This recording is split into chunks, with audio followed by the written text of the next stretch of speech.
Countless people have ranked Pokemon in a variety of different ways, but how do you determine what the best Pokemon truly are? Apparently, Kevin has figured out a way to rank the best Pokemon, and we're gonna be going over his list of the 100 best Pokemon. The reason I'm going over this list is actually this little blurb right here. Spanning cards, games, movies, comics, and other miscellaneous forms of media, Pokemon is a cross-platform powerhouse that's made an indelible impact upon pop culture. Bringing in a bunch of different factors to rank all of these Pokemon, we got 100 here. I know the article's a little bit old, so a few Pokemon will not be included that are out today, but I saw the first one being Pachirisu, and I think I actually like this. At first, I was taken a little aback. What do you mean, Pachirisu? But I watched that World Championship, and that is the VGC championship battles that stood out to me the most. Pachirisu becoming a world champion absolutely gives it a place on this list in my heart and in reality.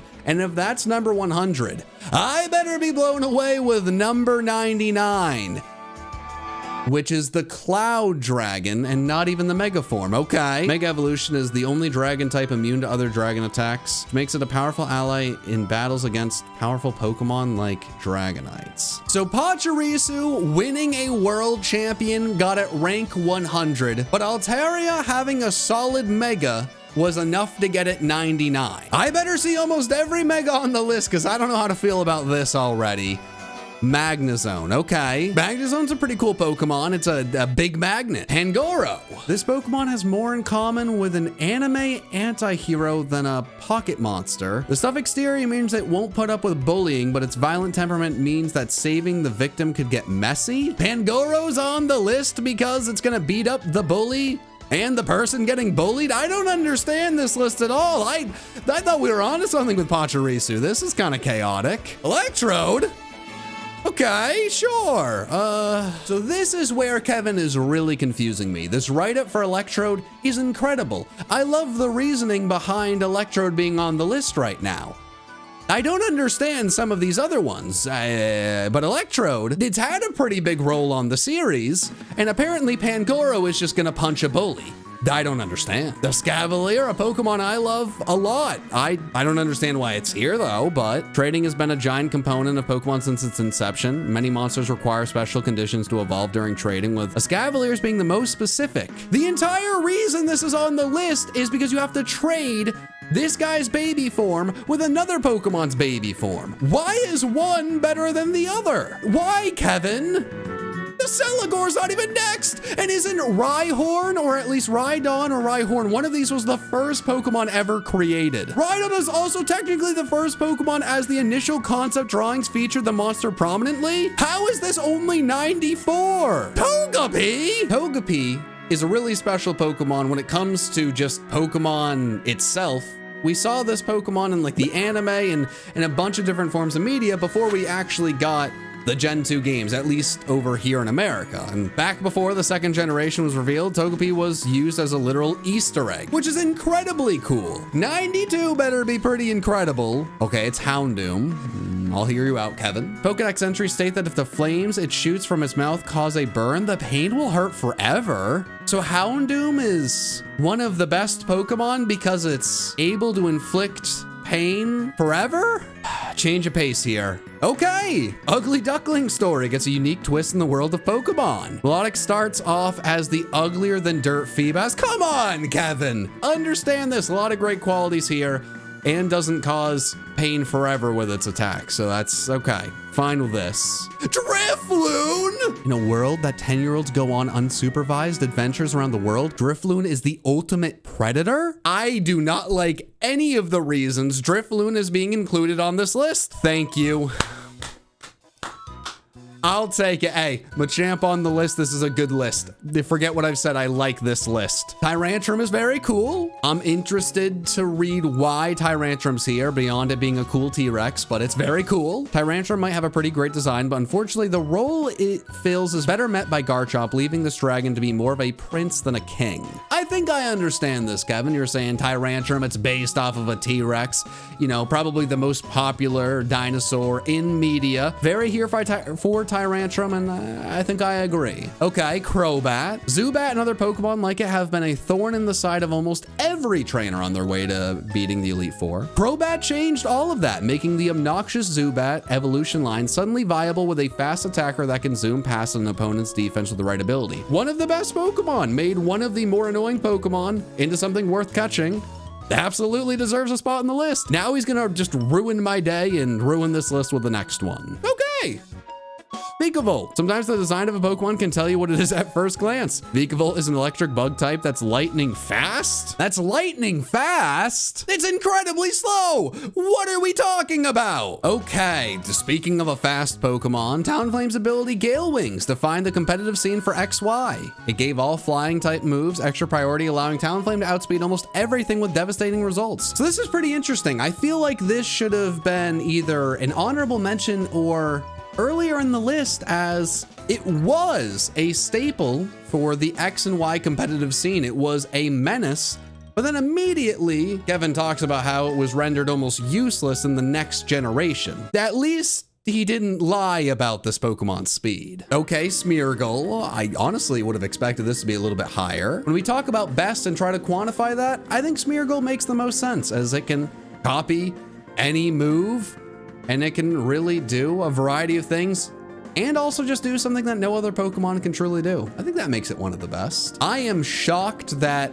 Mudkip is only 83. I heard you like Mudkips. I've heard that for an outrageously long time. It's been around forever. This has been one of the most famous Pokemon for a very long time, one of the most beloved Pokemon for a very long time, and I think that place in media and that place in so many people's hearts definitely gives it a spot on this list. Porygon. This makes a lot more sense than the Drifblim or the Houndoom. I don't know if having an episode that got banned in the anime really makes it one of the best Pokemon, but it's pretty notorious. Palosand. I love Palosand. Why is Palosand here? Do you just like ghost Pokemon that trick people? And I don't understand.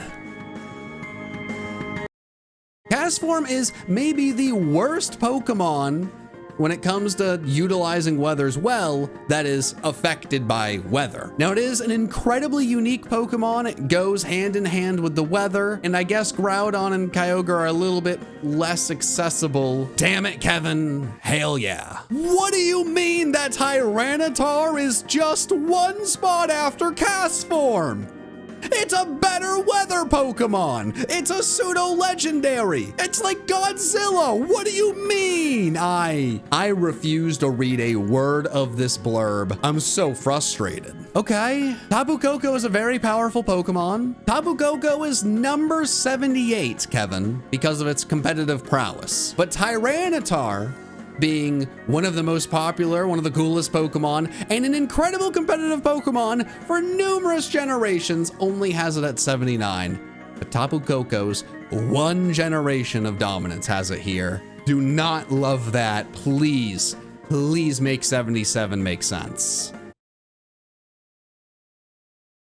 This tiny gem eater went 3 generations of Pokemon games before having any real weakness. Having no weakness for a while is pretty cool and stands out. It's also worse and less cool than Spiritomb. Electros, this is going to be because it has no weaknesses, which is pretty unique. Electros doesn't technically have a weakness since it's electric type that can levitate over most ground moves. Sure. Shuckle's a pretty unique Pokemon, stands out in a big way, and there's some pretty famous sayings around Shuckle. And I, for one, am not gonna mess around with this guy. Kabutops, a Pokemon I very much like. It's incredibly cool. It's a Gen 1 Pokemon. Why is it on this list? Kabutops evolved to walk on land in order to follow its prey, which it would first slice up with its giant scythes. Scary as that may sound, this horror movie monster isn't terribly powerful in real battle, which leaves it lacking in practical use. Why is it on this list for looking like it would be terrifying in real life, but then the blurb says it's not that good in battle? What? Okay, this one makes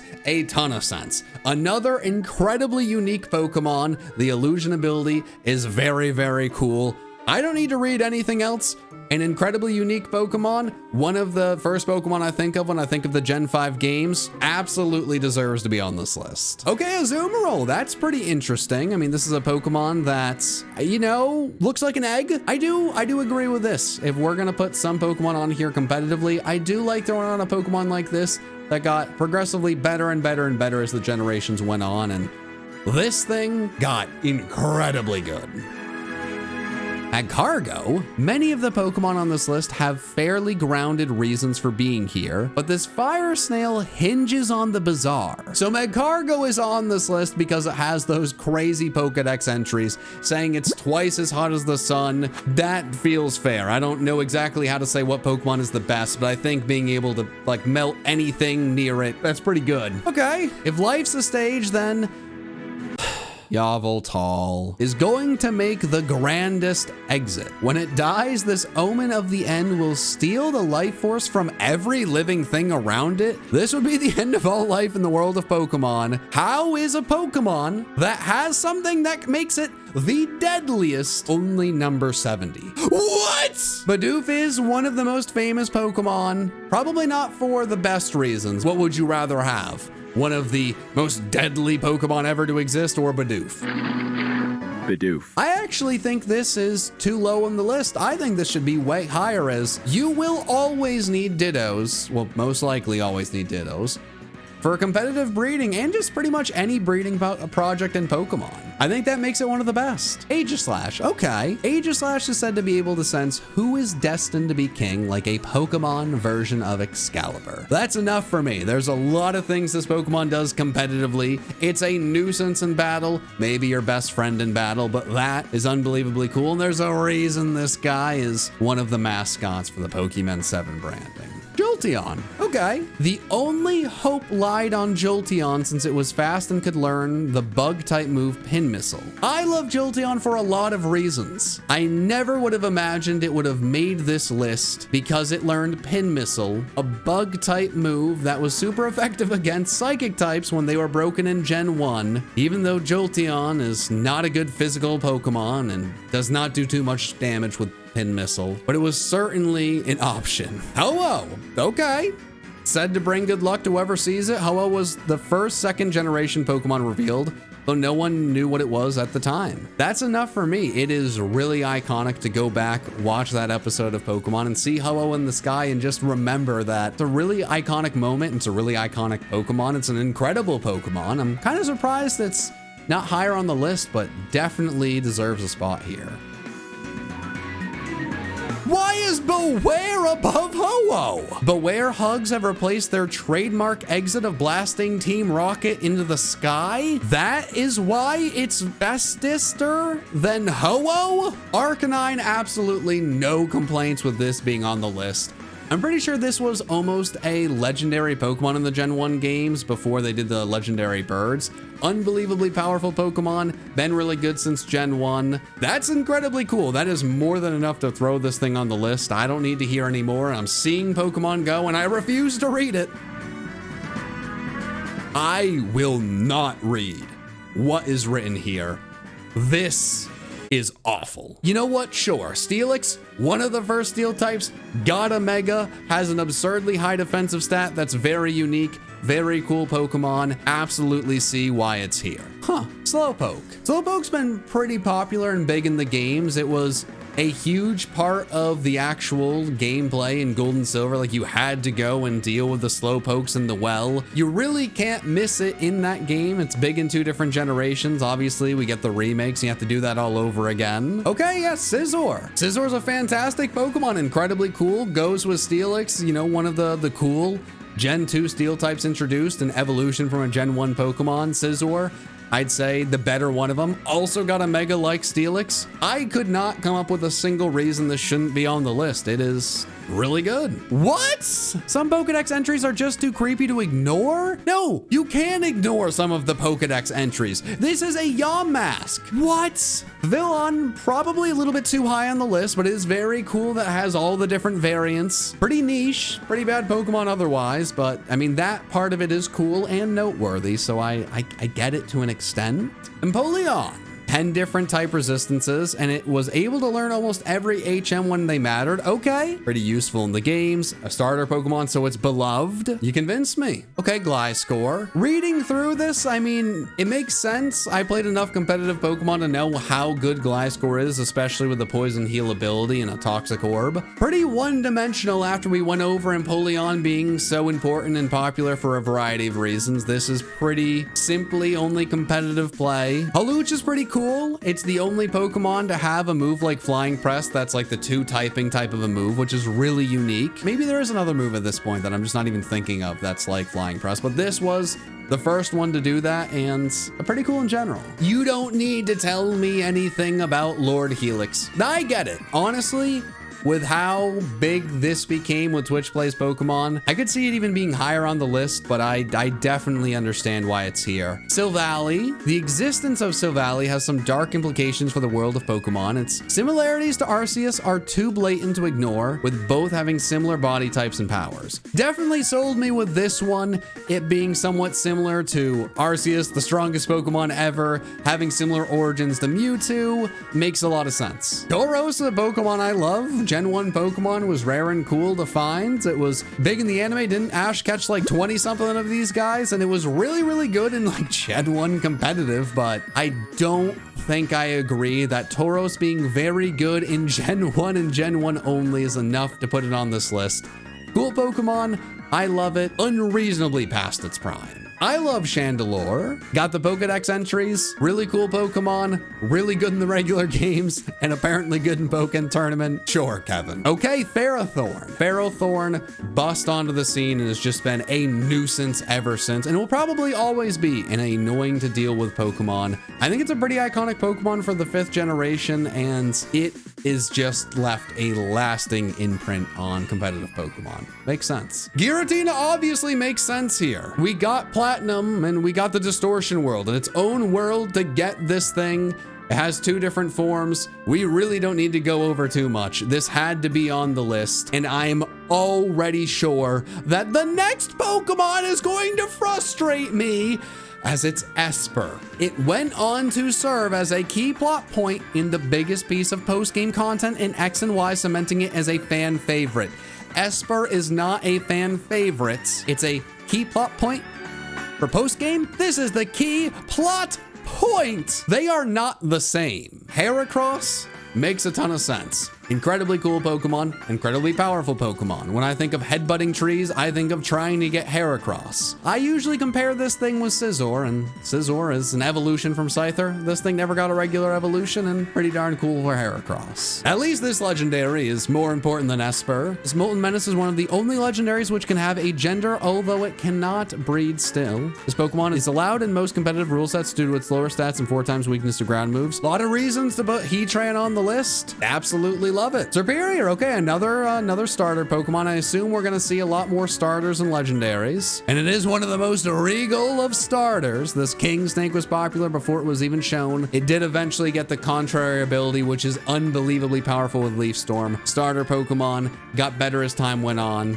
Makes sense. Wishy-Washy? I don't know about Wishy-Washy. It's a pretty unique Pokemon. It has the cool ability. It turns into the school form. He's like, I'm a big scary fish guy, but no other Pokemon goes through such a drastic change, and its big form is one of the strongest around, at least base stat total wise. Makes a lot of sense. That's fair to me. Another very unique Pokemon, Wonder Guard, one of the coolest abilities out there. Only 1 HP, super unique to get there, just evolution style. Really, really, really unique Pokemon. I think everything together definitely makes it one of the best. Rattata makes a lot of sense. Very famous, you know, Joey's Rattata. I see that already. And the fear strategy, yes! You can take out the strongest Pokemon with a level 1 Rattata, as long as it's not a ghost type. Very cool, very iconic Pokemon. Fine with it. Okay, I definitely agree that Metagross should be here. It's always jarring to go from Rattata to Metagross, but this is an incredibly iconic Pokemon. This is an incredibly powerful Pokemon. One of the best pseudo-legendaries. One of the strongest megas we've ever gotten. Makes a lot of sense for a variety of reasons, and it's a very iconic Pokemon above everything else. Oh, okay, Zapdos. And Salamence right after it, which makes a lot of sense. I didn't really want to see Metagross with Salamence, you know, too far away, as they should be paired together. Interesting to see Zapdos in the middle of them, but I absolutely love Zapdos. One of my favorite legendaries. Salamence. Honestly, I think anything I said about Mega Metagross or just Metagross works with Salamence or Mega Salamence, you know? Evolves into a bizarre looking Mega, but an incredibly powerful one, has stayed relevant pretty much forever. Mew! Way more iconic than almost any Pokemon in front of Mew. I know Mew's not the most powerful of all of the Pokemon here, but this has a very long list and for good reason. I don't think I need to tell you why Mew deserves to be on here. Feel free to pause and read, but we're getting to a point where I don't have too many complaints. Skarmory, okay. I actually agree with this. It's weird to see Skarmory in front of some of the Pokemon it's in front of, but Skarmory has been a staple competitively ever since it was introduced. I think that's enough to put this thing here. It very much stands out in a really wonderful way if you're using it, in a terrible way if you're going against it. Okay. I see why you'd put Gardevoir on the list, but 35 is a little extreme. Are we back to Crazy Town? Why is Alolan Marowak here? Nothing cemented the deviousness of Team Rocket like when you hear that they killed Marowak while trying to capture it. That's Marowak. This is Alolan Marowak. Alolan Marowak is new. It's in the Alola region. Why are you bringing up the Marowak that passed? That's so sad. I can absolutely deal with Rotom here. Definitely deserves to be on the list. Very cool Pokemon, very unique Pokemon in how you find it, has the very unique forms, the different typings, which is very cool. And every single game you go into, there's a way to change the forms. And I think every game in the future that Rotom's at least in, you'll have a way to change the forms, which is pretty cool and pretty iconic. But I think I'm about to lose my mind. There's a lot that you can read here. It is Arceus. Arceus! What is the next Pokemon? What Pokemon is slightly better than you, Arceus? Weavile. I don't even hate Weavile being on this list. Very cool Pokemon, very powerful Pokemon competitively. I think a lot of people really like it. You're saying stuff about Pokken Tournament? Cool. How is it above Arceus? I don't understand. It doesn't make any sense. Snorlax.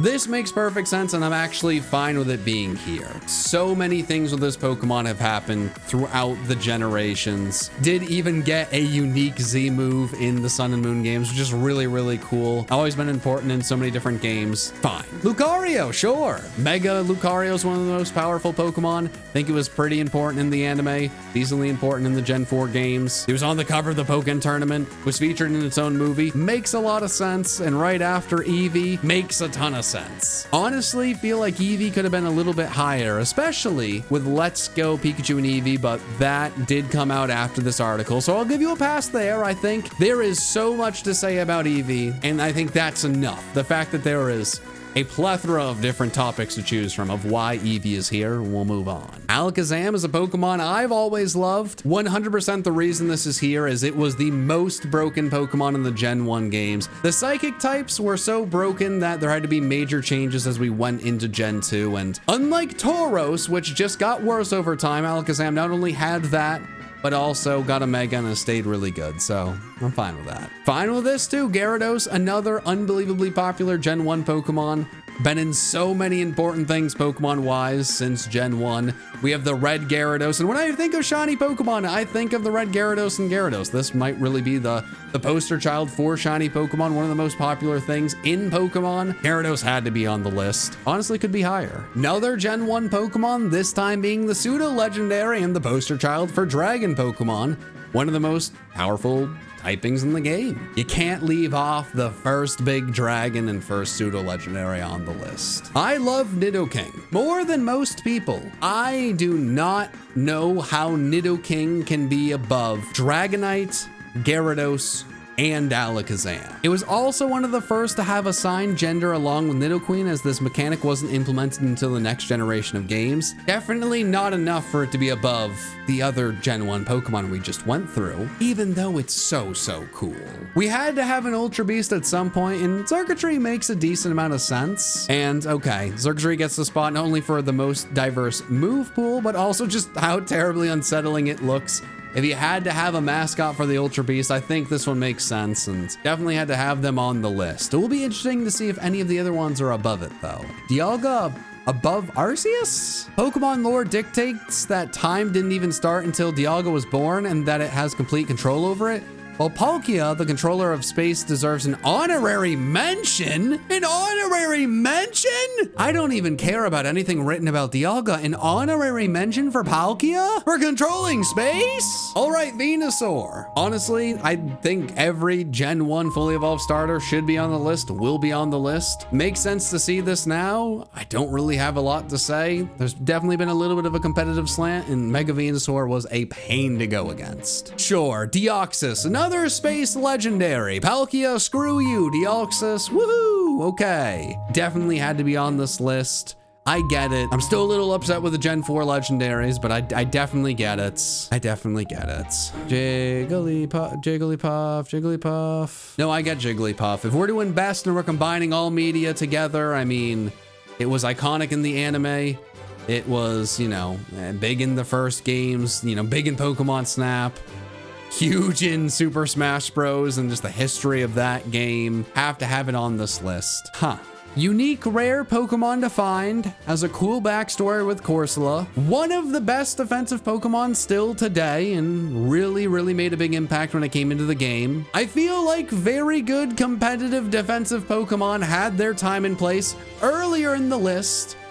But no, the next one is Blissey, which definitely deserves to be above Toxapex. I don't understand how Toxapex can be this high, but I am happy that this is above it by one. Litten is absolutely a starter Pokemon. I don't think it's even the most popular of the Gen 7 starter Pokemon. That is my take. Wobbuffet, an incredibly unique Pokemon. A very, you know, popular Pokemon. Its role in Pokemon will never really be replicated. It will always have a role, and even now it has more of a role with randomizers and Nuzlocke. It was huge in the anime. I absolutely understand this being on the list, and honestly here, you can take out any Pokemon with a Wobbuffet, you know, in the right situation. A unique one, but I get it. I love Sharpedo, but what are we talking about? It's a really cool Pokemon. It's really powerful. Speed boost was sick. I love sharks. The Mega Evolution was important to Oris, or, you know, a Mega Ruby Alpha Sapphire, I should say. But 14? 14 for the Torpedo Shark? 14? Thank God this thing's above freaking Sharpedo. Very cool legendary, very unique. We never got, you know, Pokemon Z with X and Y, which everyone assumed we would get, and instead we got different Zygarde forms in the next games. It was pretty important in those games. I think it was pretty important in the anime. Zygarde is an incredibly unique legendary for a lot of reasons, but also very popular and pretty cool. Decidueye is my favorite fully evolved starter Pokemon. This definitely has a little bit of a Gen 7 bias. I'm starting to worry about what starters will be in the top 10, as we've seen a weird grouping of them. And while I love Decidueye, I don't know if it deserves to be on here instead of a few of the other starters, but hey, I'm biased. Decidueye, I love seeing you here. Whatever. On to the top 10. The most important part of this list, Garchomp. One of the best Pokemon ever made, at least competitively. Incredibly cool, very iconic for Gen 4, and Cynthia, who I think is like the most iconic champion. We got Mega Garchomp, always been popular, always been iconic. I think it was in Pokken. It's just an incredible Pokemon. That's 1 point for Kevin. That's 2 for 2 if I've ever seen 2 for 2. Greninja had to be on the list. One of the most popular starter Pokemon. One of the most popular Pokemon in general. It is a frog. I want everyone to remember this is a frog, and frogs are amazing. A lot of really cool things. We got Ash Greninja in the anime. Absolute must have on the list. Must have in the top 10. Bravo. Mimikyu I can see here. Mimikyu is incredibly popular, incredibly powerful. Really cool niche that is very useful. Some of the other Pokemon with niches, it's like, that's, you know, kind of unique, but Mimikyu's is incredibly good. I don't know if I would say this is a grand slam, but I definitely don't have much of an argument for it, you know, not being here. Blaziken, another starter Pokemon, a very, very beloved one, an incredibly powerful one once it got speed boost and it got the Mega Evolution. No arguments here. Gengar, one of the beloved Pokemon from Gen 1.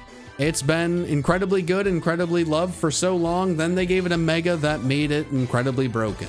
It was in Pokémon Tournament. We've had a lot of Pokémon talk, but also it with Nidorino in the intro of the Pokemon games. That in itself is incredibly iconic. Gengar being a top 6 Pokemon, one of the top 6 best.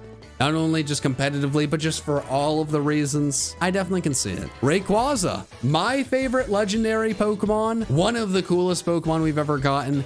Mega Rayquaza is a crazy Pokemon in general. Huge for Emerald. Maybe the best shiny we've ever gotten. It may be biased, but it gets the John stamp of approval. Charizard at number 4 is kind of crazy. I'm surprised this isn't in the top 3. Maybe the most popular Pokemon that's not Pikachu ever created. Actually became very competitively viable with Charizard X and Charizard Y. 2 really cool megas. Got 2 mega Pokemon, which is just insane. A Charizard Pokemon card can sell for thousands and thousands of dollars today. And I think that enough can show why Charizard is so popular and really is one of the best Pokemon, if you can find a way to say what the best Pokemon is. Suicune made the top 3, okay. The cover mascot for Pokemon Crystal, Suicune added some of the biggest story elements to one of the longest Pokemon games ever made. It's no slouch in combat, being considered viable even now, and one of the most hotly contested characters in Pokémon Tournament. It may not be the most powerful legendary on this list, but Suicune opened up the Pokemon games to a larger narrative structure than just stop the bad guys from stealing the Pokemon. I would certainly not put Suicune in my top 3 of my list, but I do like the reason. The story behind Suicune and Pokemon Crystal kind of changed up the formula for Pokemon and really opened things up to a larger narrative structure. That's pretty game changing. That's really important. It's a solid legendary Pokemon competitively. It's been in other games.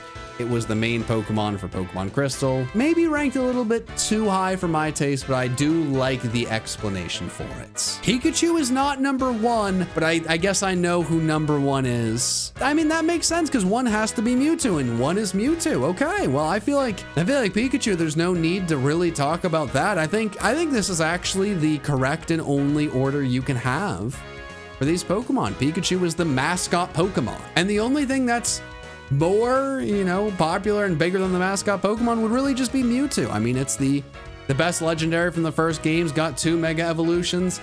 You know, I'm pretty sure the first movie was based all around Mewtwo. It's in Smash Bros. It's in other games and so many media, you know, movies, anime, you know, like this, that, the other. Mewtwo pops up everywhere.